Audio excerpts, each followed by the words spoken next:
Oke, ke pembahasan yang pertama aja ya.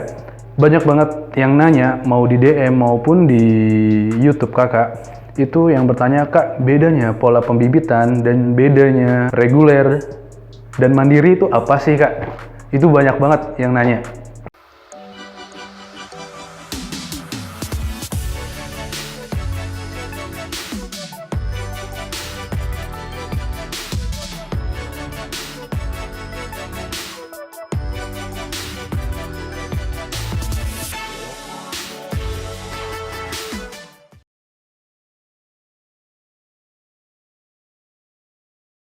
Oke, kali ini kita bakal ngebahas yang namanya Calon Taruna 2020, teman-teman.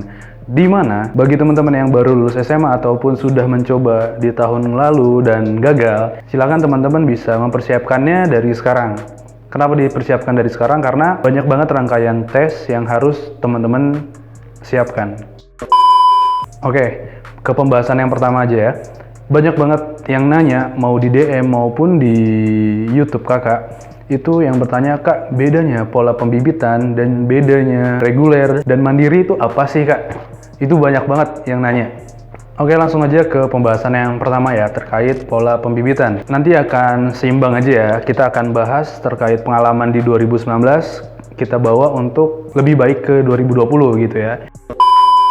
Oke, yang pertama, pola pembibitan. Pola pembibitan itu dibagi menjadi dua, teman-teman. Yang pertama, pola pembibitan daerah dan pola pembibitan pusat. Nah, kenapa sih ada dua? Ini masalah gampang. Kenapa ada dua pola pembibitan daerah dan pusat? Tidak semua daerah itu kerjasama dengan sekolah yang kalian tuju, teman-teman. Makanya dibuatlah pola pembibitan pusat. Seperti itu. Kita ambil contoh ya. Misalkan saya berdomisili dari Bogor. Pada saat kita mendaftar menjadi calon taruna melalui online, Bogor ini tidak bekerja sama dengan STTD, STIP, ataupun sekolahan lainnya. Lalu gimana, Kak? Kota saya tidak kerjasama dengan STTD.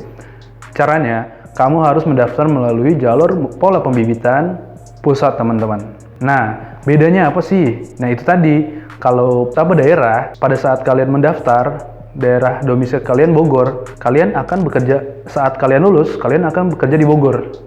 Berbeda dengan pola pembibitan pusat, teman-teman. Kalau kalian mengambil pola pembibitan pusat, kalian bisa ditempatkan di mana saja. Itu perbedaannya. Tapi tetap sama-sama menjadi PNS ya, teman-teman ya. Nah, yang kedua. Nah, ini yang kedua banyak banget teman-teman yang nanya reguler dan pola pembibitan itu bedanya apa. Nah, ini sebenarnya gampang banget ya. Jadi kalau reguler itu, pada saat kalian mendaftar jalur reguler, ini gambaran umumnya aja ya, biar gampang kalian mencernanya gitu deh. Oke, kalau reguler itu, pada saat kalian lulus, kalian masih harus mencari kerja sendiri, teman-teman. Misalkan teman-teman mau jadi PNS, ya kalian harus ikut tes lagi gitu. Atau kalian mau menjadi pegawai BUMN, BUMD, ataupun swasta, ya kalian harus tes lagi gitu. Tapi jangan khawatir, teman-teman. Kenapa kakak bilang jangan khawatir? Karena biasanya sekolah-sekolah yang ada di Kementerian Perhubungan itu punya ibaratnya kerjasama juga.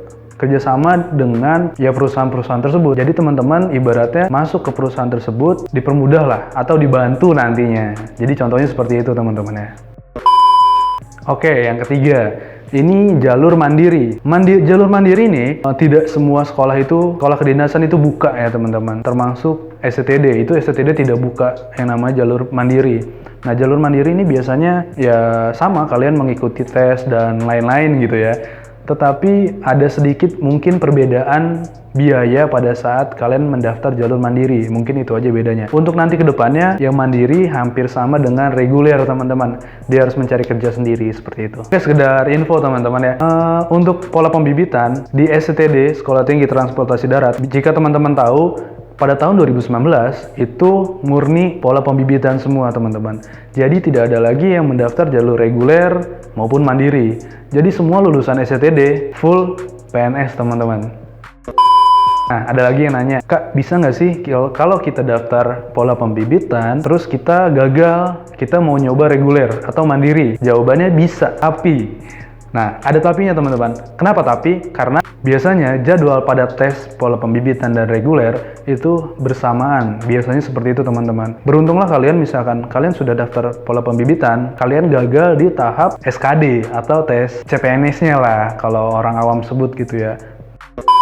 Jika kalian gagal di awal, ya kalian bisa ngikut yang reguler. Berbeda kalau kalian sudah mengikuti tes pola pembibitan dan kalian sudah ke tahap selanjutnya tiba-tiba kalian gugur. Nah, sedangkan posisi dari jalur reguler ini sudah tutup. Nah, maka kalian tidak bisa teman-teman. Mau nggak mau kalian harus mendaftar mandiri atau nunggu tahun depan. Nah, jadi udah terjawab ya terkait perbedaan dan maupun bisa nggak sih setelah kita daftar pola pembibitan langsung mendaftar reguler kayak gitu. Ya tentu bisa, semisalkan kalian tidak, semisalkan waktunya pas, intinya kayak gitu sih teman-teman. Oke, mungkin gitu aja yang bisa kakak sampaikan terkait video ini, perbedaan-perbedaannya. Silahkan teman-teman bagi yang baru nonton, silahkan untuk klik tombol subscribe-nya dan juga loncengnya. Bagi yang sudah subscribe silahkan like, comment, share, and like lah, apalah itu. Silahkan teman-teman lakukan itu. Karena bagi teman-teman yang sudah melakukan itu berarti telah mendukung adanya channel ini, dan mudah-mudahan video ini selalu bermanfaat buat teman-teman untuk menjalani atau mendaftar calon taruna kayak gitu teman-teman ya. Semoga kalian dilancarkan dan dimudahkan. Bagi teman-teman yang masih penasaran dan masih belum paham dengan apa yang kakak sampaikan, silakan kalian komen di bawah ya. Kalian bisa DM kakak maupun komen di YouTube ya, itu insya Allah kakak balas. Jadi kayak gitu aja. Terima kasih buat teman-teman semuanya.